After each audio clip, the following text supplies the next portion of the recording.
Olá, sejam muito bem-vindos a mais um Nossa República, que você acompanha pela TV Pantanal, pelo site nossarepublica.com.br e pelo nosso canal no YouTube. Hoje teremos a honra de receber um artista que é um verdadeiro furacão de talento, carisma e, acima de tudo, propósito. Um filho de Cuiabá que conquistou o coração do público com uma personagem inesquecível e que hoje usa sua arte como uma poderosa ferramenta de transformação social. Muitos de vocês se lembram da gargalhada contagiante e da crítica afiada de Dona Almerinda. A figura que chacoalhou o cenário político e social com seu humor ácido e sua busca por um branqueamento que, na verdade, espelhava as dores de uma sociedade, mas a vida, em seus caminhos misteriosos, levou o homem por trás da personagem a uma jornada de profunda redescoberta. Após um grave acidente e um período de reclusão, ele não encontrou apenas a recuperação física, mas um renascimento, um reencontro com sua própria história, com as raízes de seu povo. Ele mergulhou no letramento racial e emergiu não apenas como um ator, mas como um ativista, um educador. Hoje, ele viaja o país com o espetáculo Sankofa, uma palavra africana que significa olhar para o passado, para ressignificar o presente e construir o futuro. Ele está reescrevendo narrativas, empoderando jovens e adultos e nos ensinando, na prática, o que significa ser antirracista. André De Luca, muito obrigado por sua presença na nossa República, obrigadíssimo por ter aceitado o nosso convite. Eu que agradeço, Mauro, o espaço, estava louco para conversar com você, obrigado pelo convite. Que bom, querido.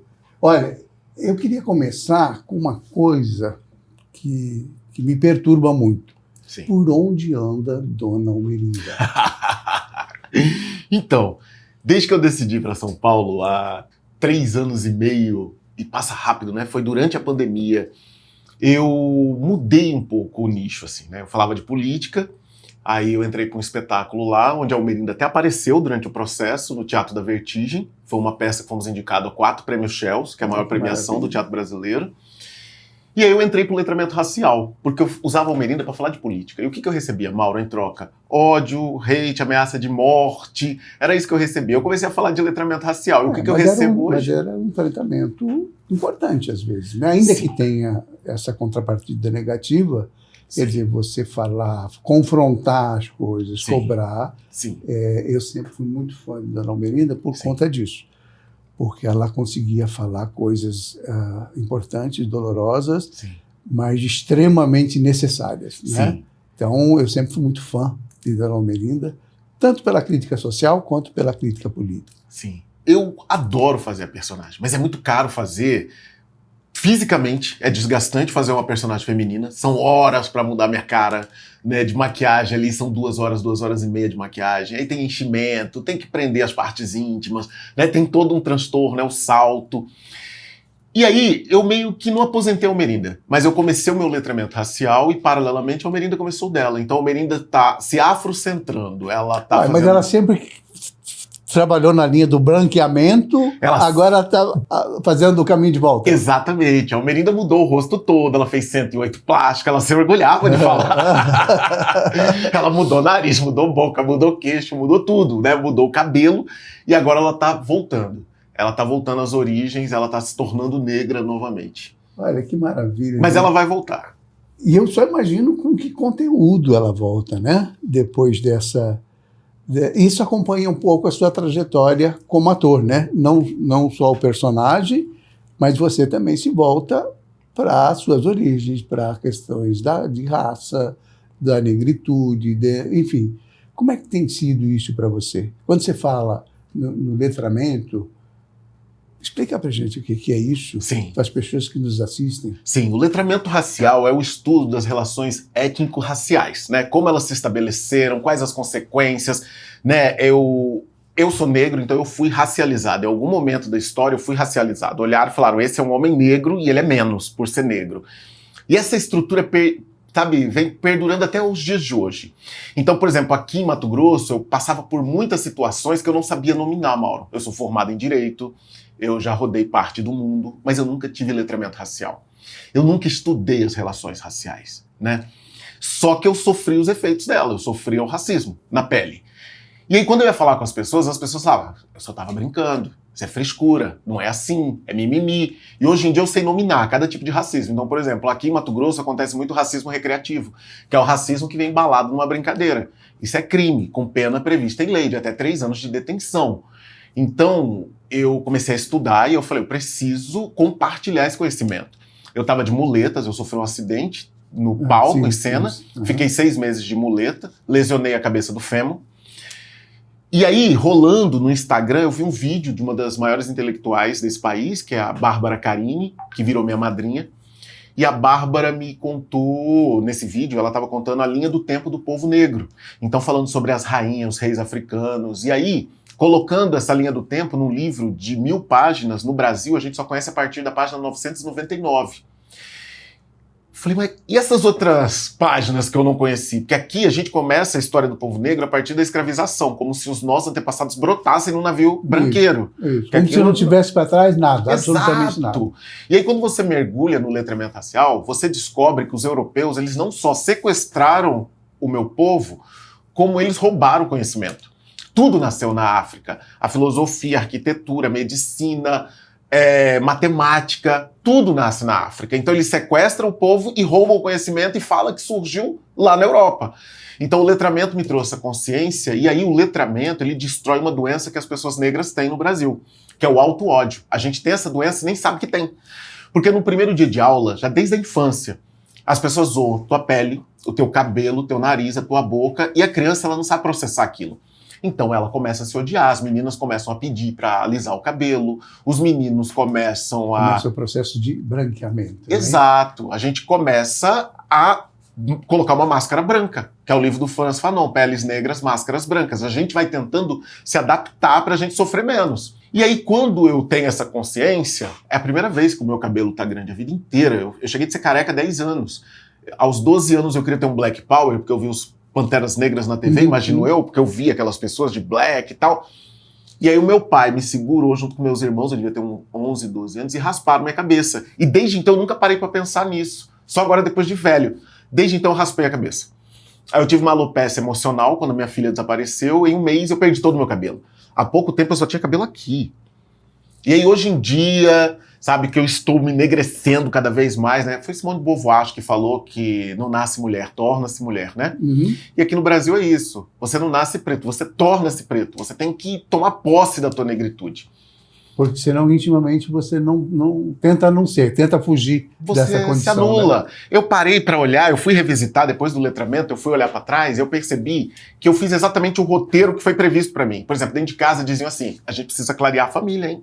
Vocês passam racismo porque é tudo muito preto aqui. A gente precisa clarear a família. Isso é dito em tom jocoso, mas é real, sabe? É aquela brincadeira com fundo de verdade que a psicologia chama de xiste. E aí eu casei com a mulher mais branca que eu achei. Eu sou bissexual, né? Porque muita gente, esse cara não é viado, esse cara é o quê? Eu sou bissexual. E eu fui casado com a mulher mais branca, com o olho mais claro que eu já vi, para que a minha filha nascesse com a pele mais clara. Isso era inconsciente, mas tinha também um grau de consciência. Quando eu olhei para trás e lembrei do que eu ouvia dentro de casa, eu falei, tá aí. Eu segui exatamente o roteiro que planejaram para mim. Hoje em dia eu tô apaixonadíssimo por uma intelectual preta, que é a Carla Cotirene, que é a mulher mais preta que eu já vi na vida. Ela tem 98% de DNA africano. Eu tenho 40% de DNA africano. Eu fiz o teste de ancestralidade, foi um choque. Porque na minha cabeça de laboratório fictício, eu era 50% preto, 50% indígena. Mas não é assim que funciona. A gente tem essas... Mas quem nasceu no Brasil, de alguma forma, tem algum DNA de preto, de índio, não tem como não ter, né? Existem muitos negros no Sul e as pessoas não sabem. Muito. Aliás, é o lugar que mais tem terreiro no Brasil. Além da Bahia, né? Lá. Eu acho que tem mais que na Bahia. Exato. Né? É no Rio Grande do Terreiro Sul. de Candomblé Sim. e terreiro de Umbanda. É impressionante. Sim. Aliás, você falou sobre isso. Muito, você tem gravado vídeos Sim. sobre a questão dos orixás, Sim. enfim. Como é que é isso? Você se encontrou com a religião? Então, eu sempre disse assim, ó, tem uma religião que eu nunca vou ser de matriz africana. Eu tinha medo. Porque a gente é criado para ter medo, né? Por causa do racismo religioso, né? O preconceito religioso, a intolerância não dá conta. É racismo religioso, porque é coisa de gente preta. Só desculpa te apagar. Sim. Tirando a Bahia, Sim. por razões óbvias, Sim. no Rio Grande do Sul, onde tem maior número de terreiro, a maioria das pessoas são brancas. Sim. Foi um choque para mim. Quando eu comecei a frequentar, eu vi que as pessoas com cargo de poder dentro das religiões de matriz africana são brancas. São brancas. Mães de santo, a maioria, os babalaôs, são brancos. Eu demorei a achar uma mãe de santo preta, retinta, porque eu falei, eu quero olhar e quero ver a minha família. Eu quero ver um quilombo, eu quero ver pessoas retintas, pretas. Demorou para eu achar.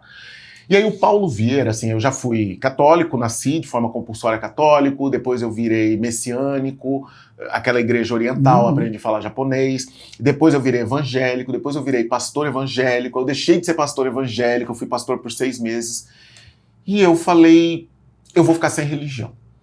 Minha conexão independe de religião, né? Só que aí o Paulo Vieira me convidou para uma entrevista, o programa dele Avisa Lá Que Eu Vou, foi massa, foi aqui em Mato Grosso, na Serra do Roncador, aí uma semana, 2 depois, ele me chamou para ir no terreiro dele de Candomblé. Eu já tinha ido a 2 ou 3 terreiros de Umbanda, mas eu tinha muito medo. Eu tava lá, mas eu não tava lá. Para mim, tudo ali era esquisito, as pessoas estavam fingindo, era o diabo, era não sei o quê, eu achava estranho. E aí eu fui nesse terreiro de Candomblé, e aí eu chorei muito. Eu fiquei envergonhado, Mauro, porque a gente cria tanta coisa na cabeça, a gente escuta tanta coisa equivocada, e a gente vai reproduzindo, a gente vai acreditando. E eu mergulhei nisso, assim, eu não tenho religião. Eu iniciei no IFA, mas porque eu queria ter essa experiência, mas eu não frequento terreiro, não tenho religião. Eu tenho minhas coisas em casa, eu faço meus rituais em casa, eu sigo minha intuição. Porque tem uma questão muito séria, assim, eu sou apaixonado pelos orixás, sou apaixonado por toda essa questão ancestral. Mas a questão de bater a cabeça para pessoas, eu ter que reverenciar um otori, uma outra cabeça, é complicado quando eu vejo que essa outra cabeça é transfóbica, por exemplo. Quando eu vejo que essa outra cabeça não é tão evoluída quanto deveria ser. Esse é o grande problema dos terreiros, né? E de todas as religiões. De todas. Mas eu estou falando em relação a essa porque essa... colocou homem e estragou o negócio. Não é. É porque uma religião, tanto a Umbanda quanto o Candomblé, tem uma filosofia maravilhosa, tem um ritual impressionante, enfim... Mas, às vezes, você tem dirigentes que são extremamente ou machistas, ou racistas, ou... Enfim, todos os istas que a gente pode... E aí isso estraga muito, né? Porque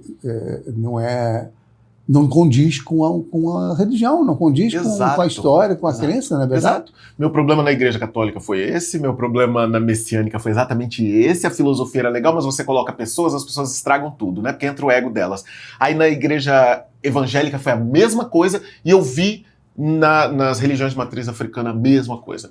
Só que para mim foi um choque as religiões de matriz africana, eu ver muita homofobia, muita transfobia ali dentro, porque são pessoas que sofrem preconceito o tempo todo, e na primeira oportunidade que tem, reproduz preconceito. Principalmente a intolerância, né? Porque é um negócio que está evidente, assim, né? Para mim foi um choque. Mas eu acho que talvez seja um pouco, de uma forma inconsciente e cultural também, né? De você tentar se proteger de alguma maneira, mas é ruim.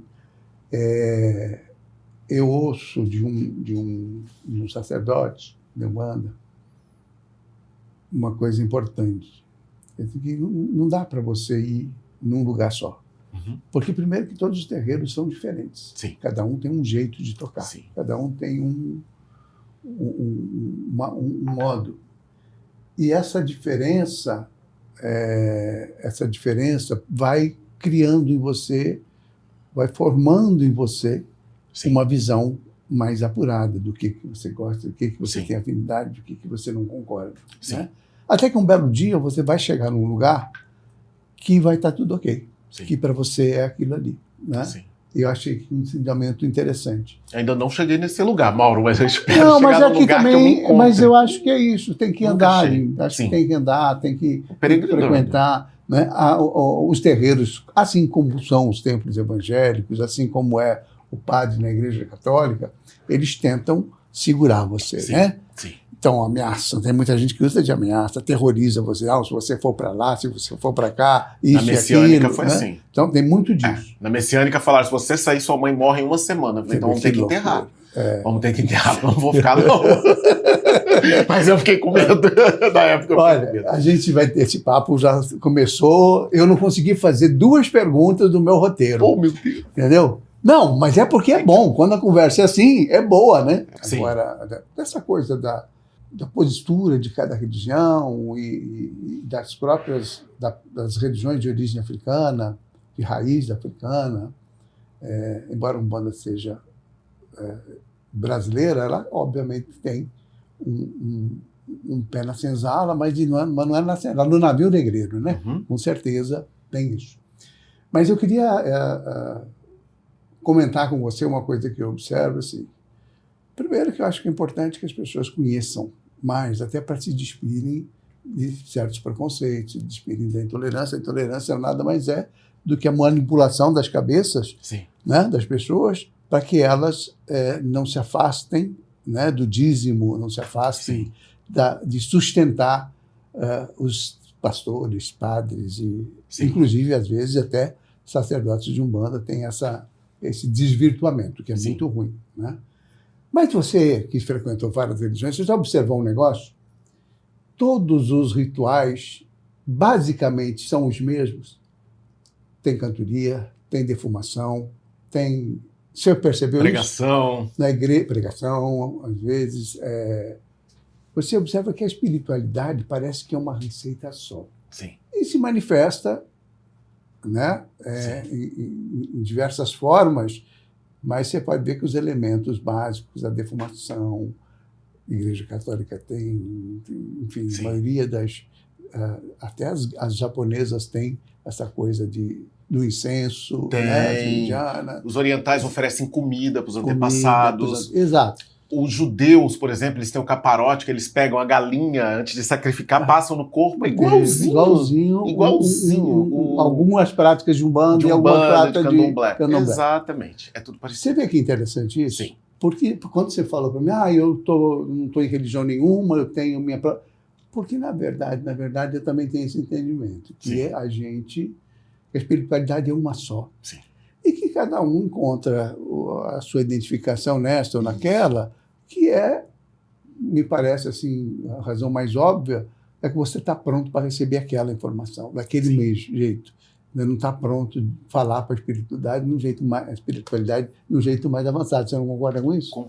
Concordo. Eu acho que isso explica um pouco essas coisas, né? Sim. Porque é impossível, se você tem um Deus só, e aí considerando que os orixás são entidades que são arquétipos que acabam nos orientando, olha, esse pensamento assim, explicam modos e maneiras de ser, né? Sim. É praticamente um horóscopo, Sim. não é? Eu percebo assim que essa coisa, eles vão nos levando para caminho, você está pronto para receber isso aqui, então essa informação vai chegar desse jeito para você. Não é assim? Eu sinto que é assim, sabe? Nós vamos sendo preparados. Eu queria aproveitar o teu espaço para levar uma informação muito importante para quem está nos ouvindo, nos assistindo. Exu não é o diabo. Isso é a grande mentira, sabe? E tem um documento histórico que é a carta do rei Leopoldo II da Bélgica aos missionários cristãos que estão no Congo. Pesquisa na internet. Essa carta, Mauro, é um documento histórico que mostra exatamente assim, o rei Leopoldo, ele matou mais que o dobro que Hitler.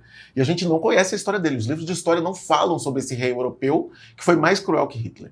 E nessa carta fica muito claro, muito nítido esse plano que está em vigor até hoje nas igrejas evangélicas desse país. Que é assim, faça os negros acreditarem que a religião deles é feitiçaria.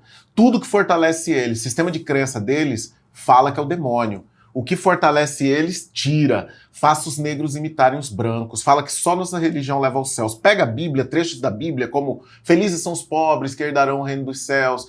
Está tudo muito explicado nessa carta. Como usar a Bíblia e o nome de Jesus. E ali ele manda demonizar o Exu. Exu é o senhor dos caminhos na cultura africana.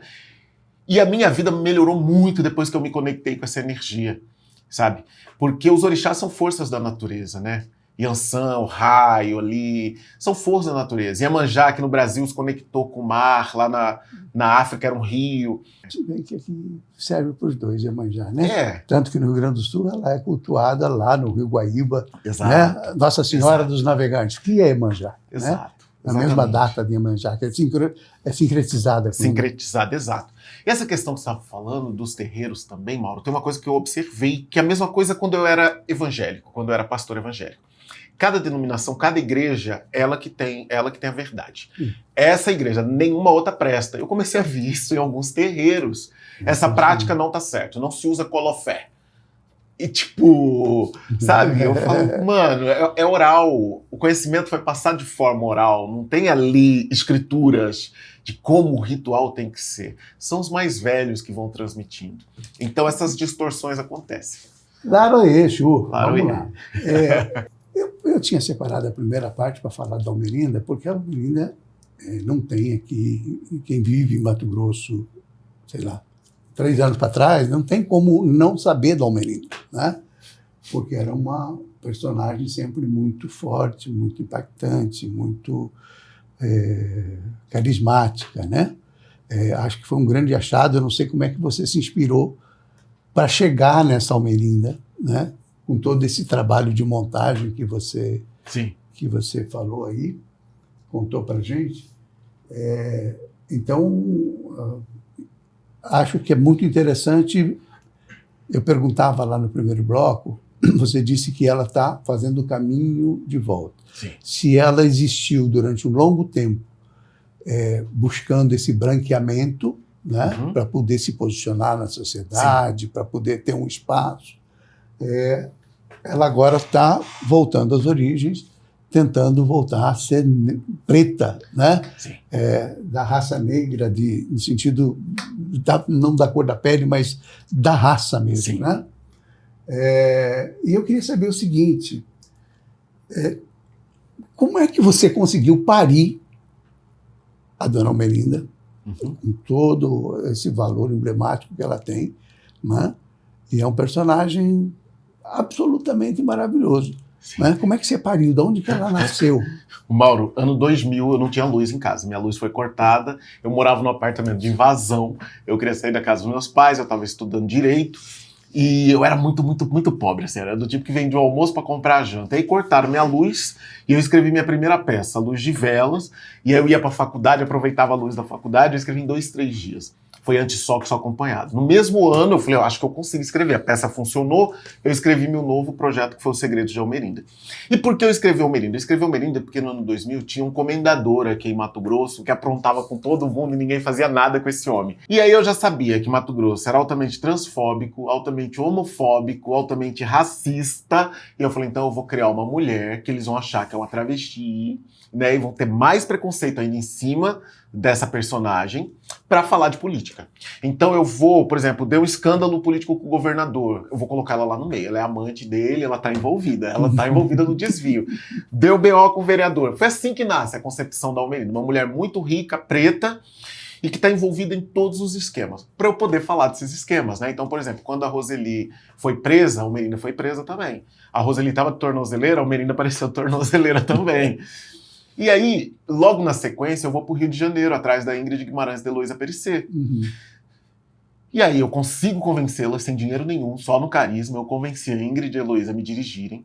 E aí a Heloísa falou o seguinte, ela falou, olha, eu vou dirigir, mas a Almerinda não pode ser uma travesti, ela vai ter que ser uma mulher, tá? Com útero, vai ter filho, você topa esse desafio? Eu falei, eu aceito o desafio. E aí foram semanas de laboratório. Então, por exemplo, o salto. Eu tinha que ficar uma semana em casa usando salto, né? Para aprender o catwalk, o passo certo, porque era todo desengonçado. Aí, por exemplo, peruca. Eu lembro quando chegaram os seios, né? Primeiro ensaio com os seios, a Heloísa estava incomodada, ela olhou, ela parou o ensaio assim no meio. Eu já sei, é o peito, é os seios. Porque nós, mulheres, a gente se relaciona com os seios desde a adolescência, quando vai surgindo. Agora você não, parece que pegaram 2 bolas e colocaram aí. Você vai pra casa e vai ficar uma semana de peito, só vai tirar pra tomar banho, vai dormir de peito, pra se acostumar. Então os laboratórios eram loucos, eu ficava uma semana em casa e quando eu tirava, ficava na carne, sabe, quase na carne viva, porque acho que era o elástico era menor. E aí, apertadíssimo. Apertadíssimo. E aí eu fiquei tão preparado que hoje em dia eu poderia até amamentar, viu, Mauro? Tanto que eu não sei aquele peito. Então a Melinda surge desses laboratórios, né? E dessa tentativa de ser uma mulher chique, que veio da pobreza. Mas era para um final de semana. A Centro-América me recebeu para um final de semana. É onde é o estúdio do Pescuma, ali que eu estrei o Melinda, naquele auditóriozão ali. E a TV falou, olha, foi sucesso, quer mais um final de semana? Eu falei, quero. E aí, já tá há 25 anos. A Melinda surge no ano 2000 e ela existe há 25 anos. Por isso que a gente sente falta.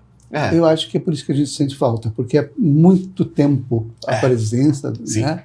Seja nas redes, seja nas peças, no teatro, enfim. Fui processada, Mauro, várias vezes, vários políticos. Eles não sentem falta de mim, não, porque ficava me processando. Nunca perdi uma ação, graças a Deus. Mas eu acho de uma burrice, de uma imbecilidade tão grande processar um ator, um humorista, né? E eles continuam fazendo isso, ameaçando.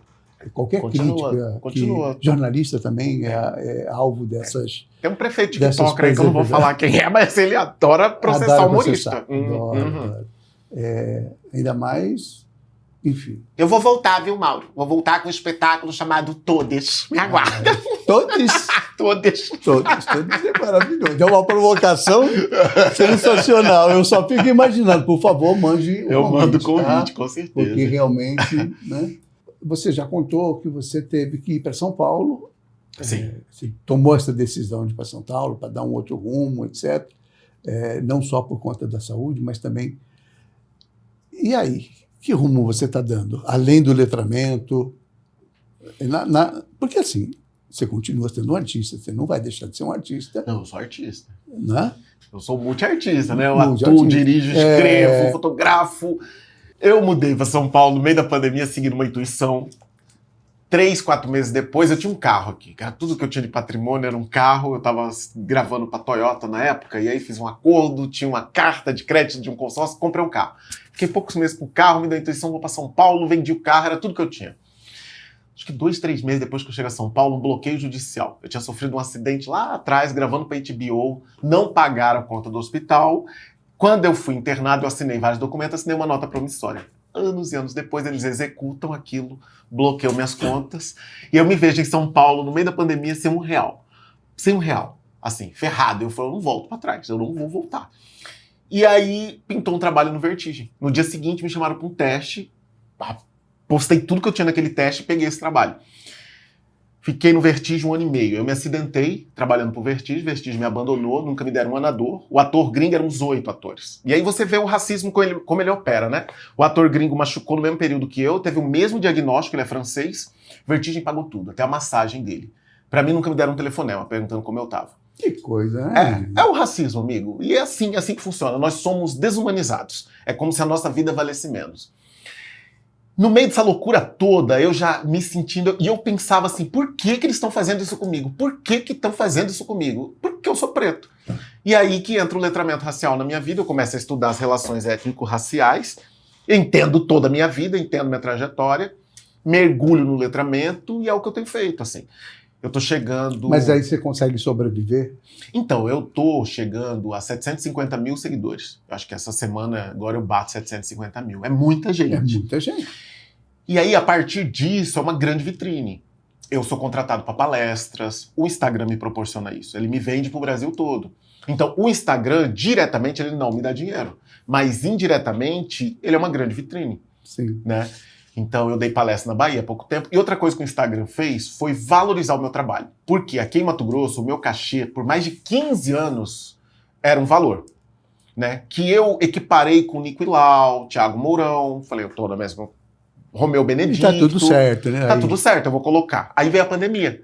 A galera queria pagar metade desse cachê, que foi por 15 anos aquele mesmo cachê, de meia hora de apresentação. Eles queriam pagar metade. E como a gente precisava sobreviver, eu aceitei. Acabou a pandemia, eles não queriam voltar a um patamar normal. Eles queriam continuar pagando mixaria. Já me fizeram proposta de eu fazer show de Almerinda, tipo, por R$800. Não paga nem minha maquiagem. Não paga nem minha maquiagem. É uma indignidade, vamos falar a verdade. Né? Vamos usar a expressão certa. É uma indignidade fazer uma proposta desse tipo. Exatamente. Aí, o ano passado, eu fui chamado para apresentar numa empresa e eu não sabia quanto cobrar. E eu ia cobrar esse valor, que é a metade do meu cachê.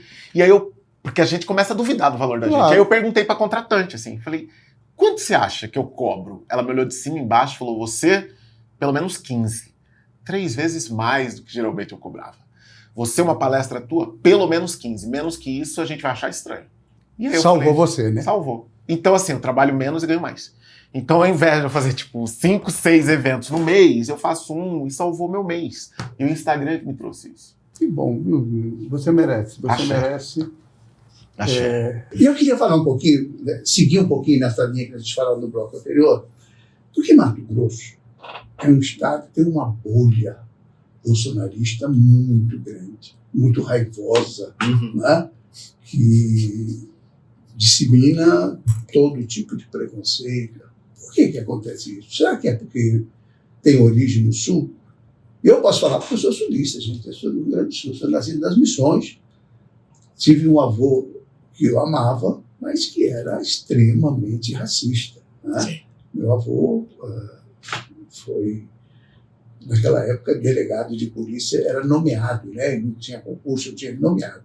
Meu avô era um baixotinho desse tamanho que o mundo inteiro temia, porque ele era ruim, né? O que ele tinha de engraçado, né? Todo mundo tem dois lados. Meu avô era um músico extraordinário, guitarrista, tocava um violão que parecia de Armando Reis, entende? Meu avô, com toda a seriedade dele, com todo o conservadorismo dele, ele ia para o clube com o grupo musical dele, passava os finais de semana no clube fazendo música. E me levava desde pequena, dormia na caixa do violão. Não era o case do violão pequenininho, dormia lá, mas ele me levava junto. Não serviu para nada, né? Porque eu não aprendi, coexiste, meu ouvido é péssimo. Mas eu falo isso porque tem essa coisa, né? O sulista, de uma maneira geral, sim, claro que não é todo mundo, enfim, né? Mas tem muita gente preconceituosa, tem muita gente que tem uma visão europeia, né? Do negro, né? E Mato Grosso tem essa coisa muito forte, tanto que a direita conservadora, a direita mais radical, ela está muito arraigada aqui, né? Você fala em qualquer tese progressista, parece que...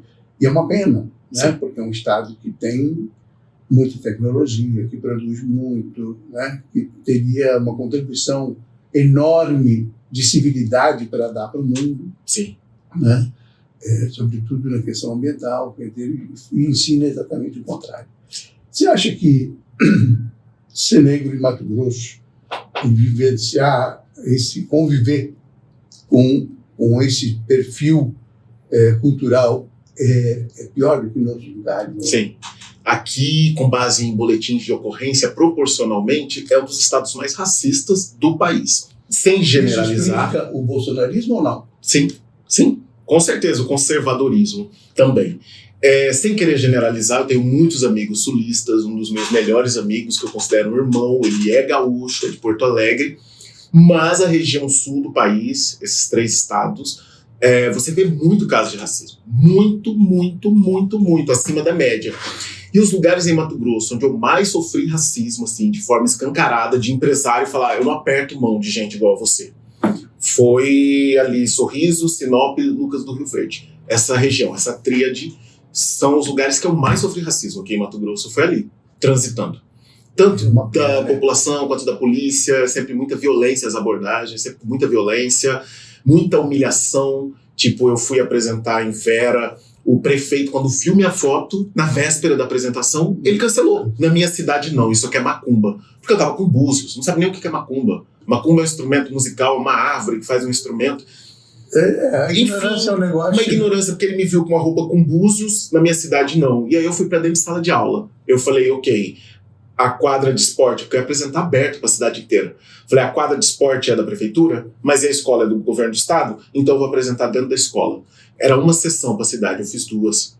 E tinha um monte de aluno por lá de fora, os vereadores querendo ver o que o prefeito barrou, todo mundo foi me pedir perdão. Os vereadores da extrema-direita também foram assistir, me pediram perdão, falaram que iam conversar com o prefeito, fiquei esperando a retratação, até hoje não chegou. Você vê que coisa absurda, né?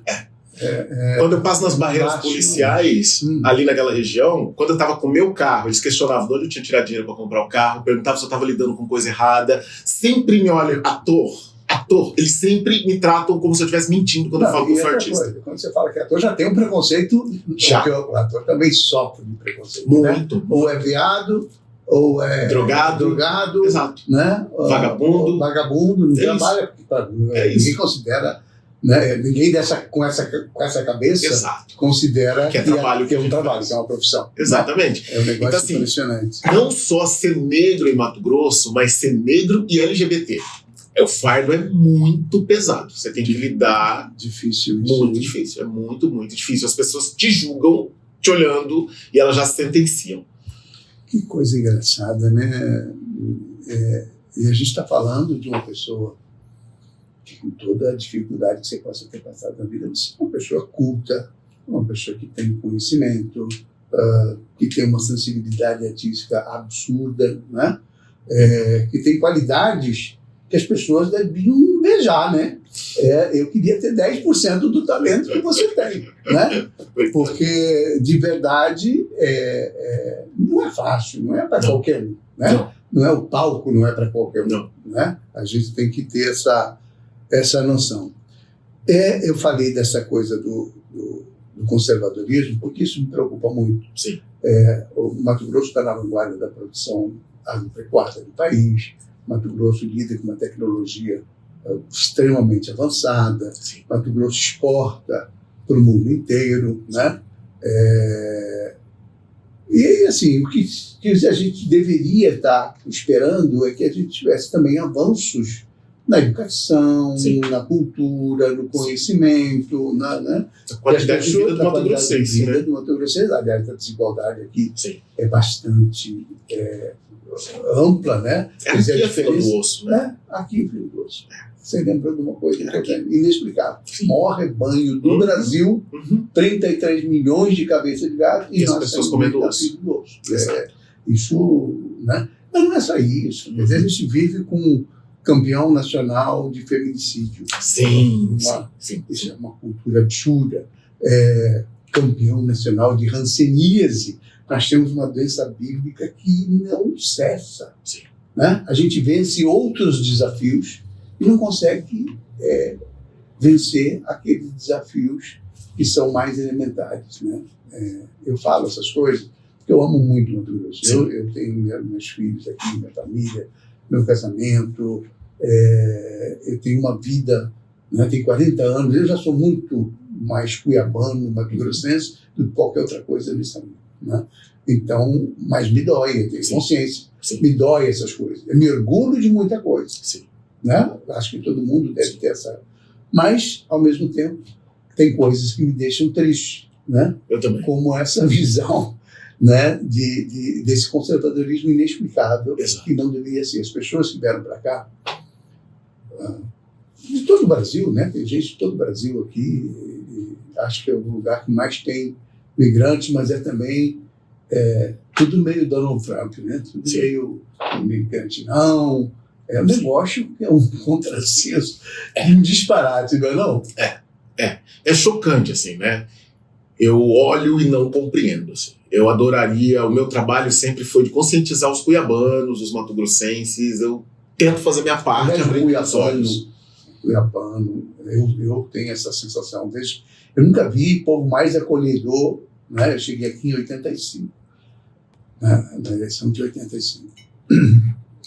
Eu tinha acabado de ganhar a eleição e Dante era, para mim, naquela época, um mito, né? Porque o Brasil inteiro idolatrava o Dante. O Brasil inteiro, entre os democratas, né? Que era uma ampla maioria naquela época. Né? Depois daquele período de ditadura, né? Você tem aquela luta.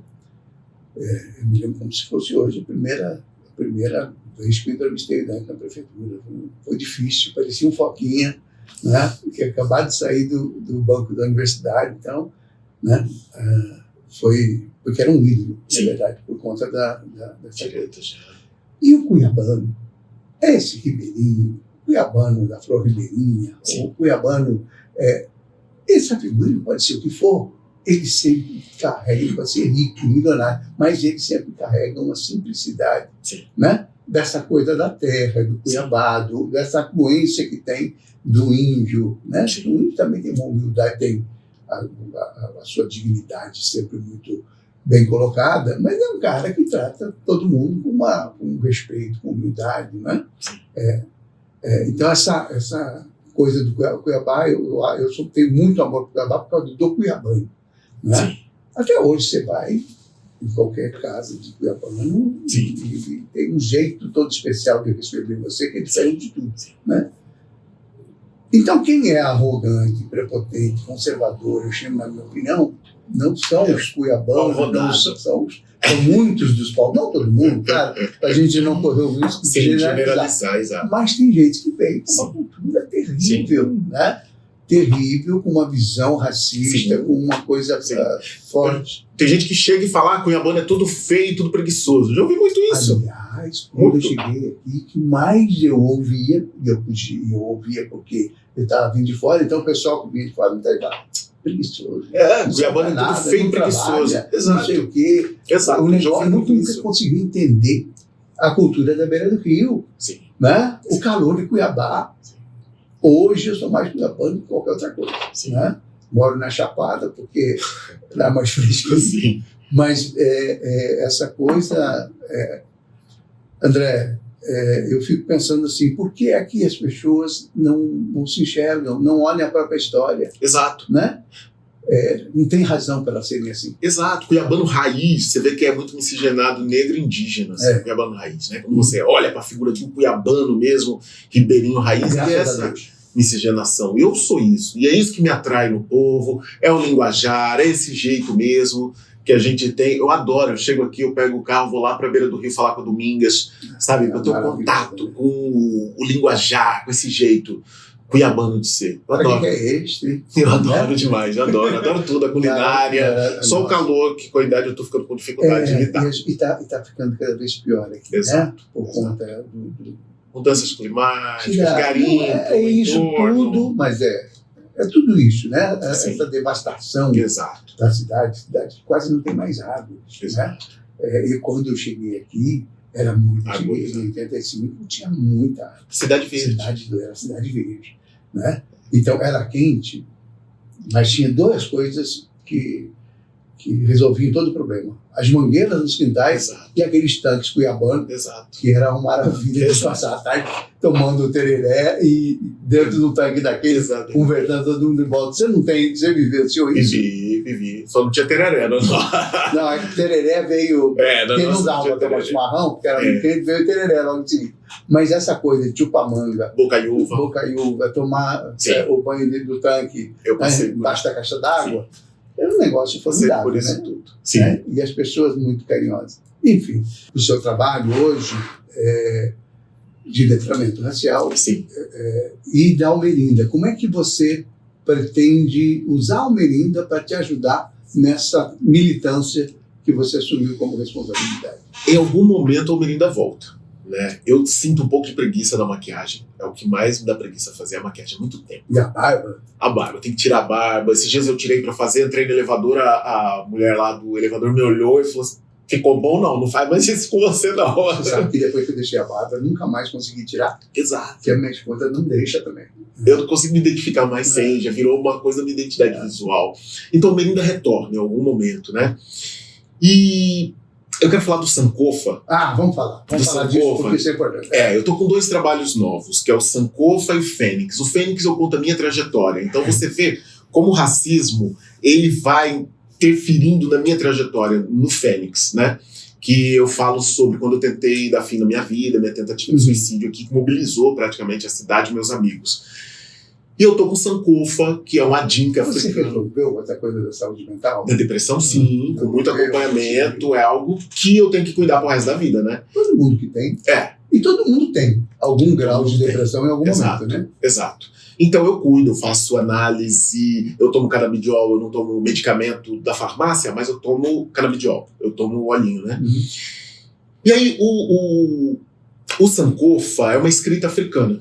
Eu queria fazer uma peça falando da ancestralidade preta. E diziam que os africanos não tinham escrita, que eles eram selvagens. E eles deixaram várias escritas. Os medunéteres egípcios é um tipo de escrita. E tinha uma outra escrita filosófica, que são os adinkras. E dentre os adinkras, um deles é muito conhecido aqui no Brasil. As pessoas sabem, conhecem o símbolo, mas não sabem o que significa. que é a imagem de um pássaro, provavelmente no portão da tua casa já teve um sankofa. É a imagem de um pássaro com o bico voltado para trás, buscando algo circular, como uma pedra ou um ovo. O que significa sankofa? Nunca é tarde para olhar para o passado e buscar o que realmente importa. Volte e pegue. Porque a gente tem que entender o que nos trouxe até aqui para a gente ter um futuro digno, um futuro melhor. Então, fazer o movimento de sankofa para tudo. Para tudo. Não é só para a questão cultural, para a questão da vivência. Para tudo. Para tudo. Para a vida da gente. Exato. Mesmo que tenha um passado pequeno. Exato. Mas esse movimento de sankofa, toda pessoa negra é obrigada a fazer. Ela tem que olhar para o passado, ela tem que olhar para o momento da escravização, porque parece, Mauro, que ficou muito lá, não ficou lá atrás. Meu avô, que morreu com quase 100 anos quando eu era criança, meu avô nasceu durante os últimos anos da escravização. Na lei do ventre livre, acho que faltava 1, 2 anos para acabar, ele nasce ali. Então, a minha herança foi roubada. Meus antepassados, minha família trabalhou para enriquecer outra pessoa, não deixou patrimônio para passar para frente. Foi ontem, entendeu? Foi ontem que a escravização acabou. A gente precisa olhar para trás e entender que aquilo que aconteceu ontem, toda essa estrutura está posta hoje. A gente vive as consequências do que aconteceu há pouco tempo. Só que a população negra não se toca disso. Tem gente negra contra a cota racial, que eu acho um absurdo. O cara negro não precisa de cota. Mano, não é uma questão de intelecto, é uma questão de reparação histórica. Uma criança que mora no Pedra 90 não tem como disputar com a filha do governador. É uma corrida de 22 quilômetros, onde a filha do governador sai 21 quilômetros na frente do pobre. Não tem como você chegar junto. Então tem que haver alguma forma de equiparar, de dar igualdade.